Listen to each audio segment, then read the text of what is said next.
You'll never make it, they said. You won't survive. You'll die of boredom. You'll be surrounded by thick-necked, small-toothed, squint-eyed, boorish individuals with a droll sense of humor and a sullen disposition. In spite of all these dire warnings, at the beginning of last year, I relocated to my farm in the northeastern Free State Highlands. And my only regret is that I hadn't done so sooner. Now, the people I met here, some of them are very cultured, just as they are in the city. Some people in the city are very cultured, and some of them are not, which you also have here. But what I did find was a lot of wisdom. And this is interesting. It's harder to fool someone from the platteland than someone in the city. The people in rural South Africa are less gullible. Does that make sense? Maybe, maybe not, but that's the way it is. You can trust a man who works with his hands. He understands. He looks you in the eye, you look him in the eye, and you can see that he's looking at the soul that inhabits you. And he may be a good person, he may be a bad person, but he is hard to fool. I've also found that they are the true sons of the soil, who toil for hours on end every day, especially this time of the year where we're making hay, and they have lots to do. However, as you could expect, we do have a slower pace of life out here in the platteland. To give you a quick rundown of what I've been doing the past 2 days, yesterday morning I woke up at 6:30 and I watched the mist roll away in the valley below. It's the most incredible sight because we live 2,000 meters above sea level, so we're invariably above the clouds, and we always see the clouds dissipate beneath us, revealing the most exquisite green valley below. And then some correspondence, some writing, some social media. And then my wife and I walked down to give my cows some lick, make sure that they're okay this time of the year. They need some phosphates to support their immunity and to ensure that they get pregnant. And we took our daughter with us, our daughter who is 3 months old, and she enjoyed the action with the cows. And as we walked back up, my wife said, "Today we're going to see a snake." And what is unusual is that we hadn't seen a snake this summer, because there are many here and they are very venomous, most of them, but we hadn't seen a single snake today. And we got home, we had lunch, I was busy writing a book, and then I heard a yell outside, and I ran outside, and what had happened was my wife, sixth sense, on impulse, she was busy in the kitchen making food, and suddenly her sixth sense compelled her to go outside quickly, and there she saw our cat in a standoff with a ring-necked cobra, which is a very venomous, very aggressive snake in these parts, 2 meters from the cobra. Apparently mesmerized by this beast. Our dog, who is not quite as smart as our cat, he had a very difficult childhood when he was small. A large wooden fish, it was a freak accident, the fish tipped over and fell on his head, and he had never been the same ever since. He was sniffing the tail of the cat, of the snake, which is a lot more dangerous.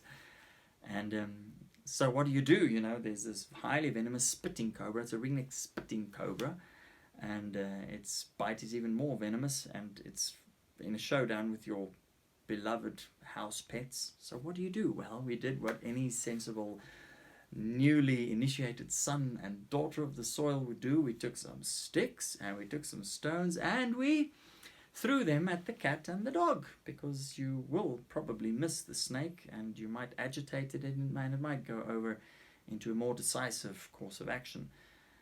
So we had to chase away our cat and dog.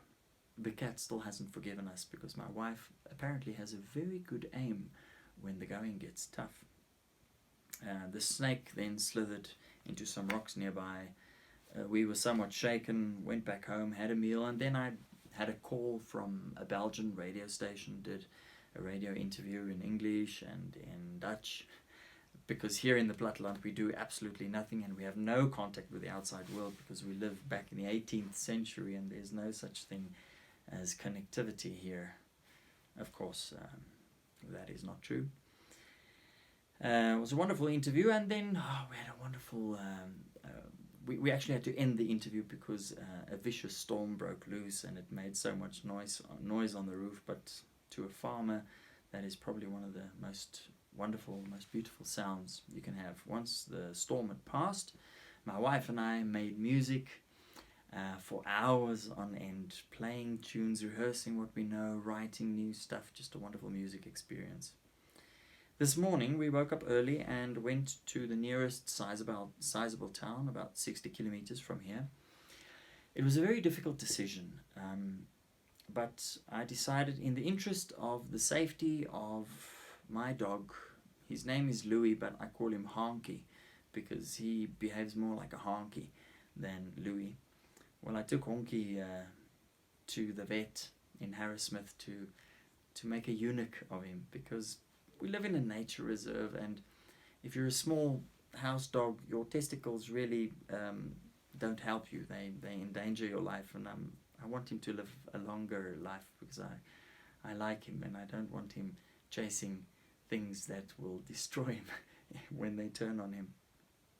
So we did that, and then on the way from the vet, I saw some men repairing a pothole. Now, many of you might know that Carte Blanche did a special on the town of Harrismith in the Free State, and that was about a week after the BBC had also done a special on the same town. It's this town in the northeastern Free State that seems to be fed up with the poor service delivery, which is a problem nationwide. People are paying and paying and paying for services, and they see that the city council people, the town council people are driving around in BMWs, but there's no refuse removal, there's no water, there's no electricity, and the situation in Harrismith in particular had become so dire.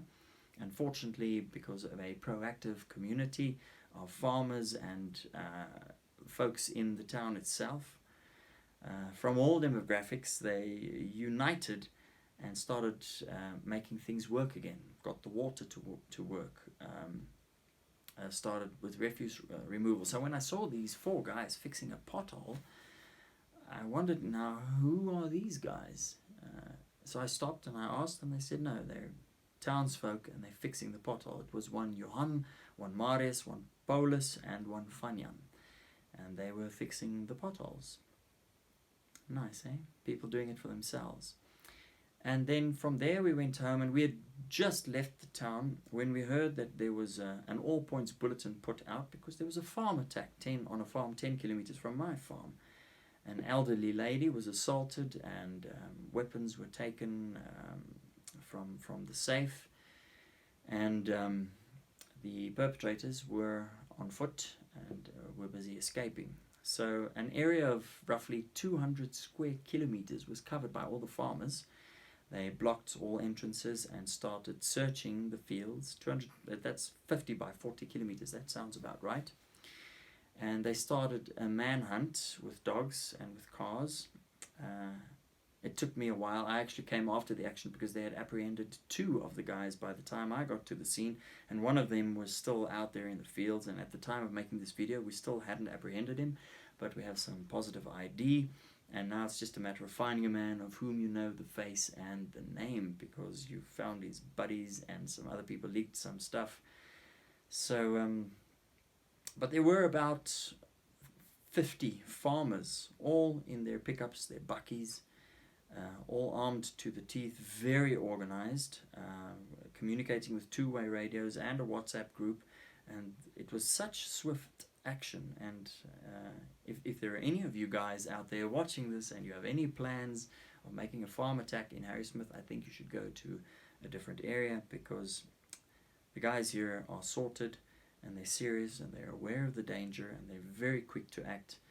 And the level of because not everybody here likes everybody else here, just as it is in the city. But when the going gets tough, everybody pulls their weight, and these farmers at a very busy time of the year left their animals, left their fields, left whatever it was they were doing, and hastened to action and to do what was necessary. And now the good news is that the farmer's wife, who had been assaulted, well, she's battered, but she's alive, and we're very happy about that.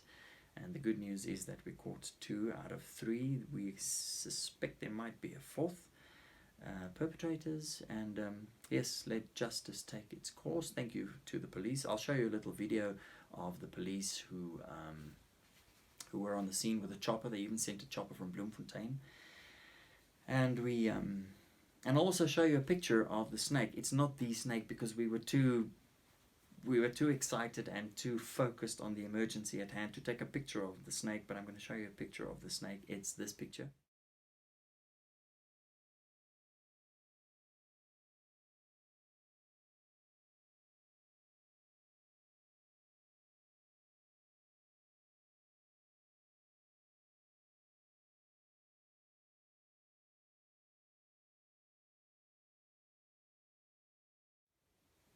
That is a ring-necked spitting cobra, and it's a beautiful beast. When you see it up close, it looks like it's got more of a leathery skin than the scales, the shiny scales you would expect from a snake.